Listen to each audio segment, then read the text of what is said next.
Je suis Quentin Barraud, je suis diplômé d'un master d'innovation en production végétale ici à Paris-Saclay.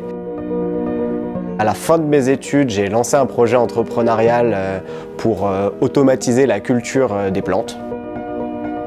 L'objectif de ce projet, c'était de faciliter la culture des plantes pour les particuliers. L'enjeu technique, c'était de développer un pot qui arrose automatiquement les plantes sans high-tech à l'intérieur parce que ça n'a pas vraiment de valeur ajoutée, donc low-tech.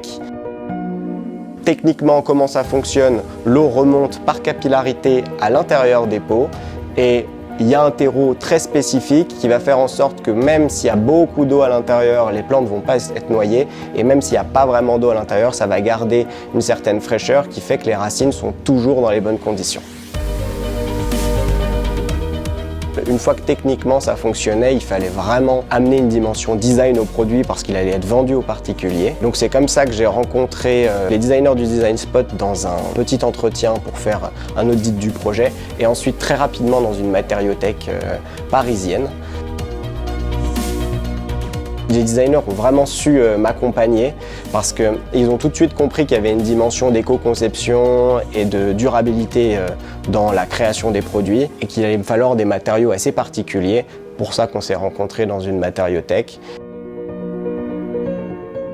Cette collaboration avec le Design Spot m'a fait vraiment prendre conscience de l'importance du design et désormais dans tous les nouveaux produits qu'on crée, c'est la première chose qu'on met en place.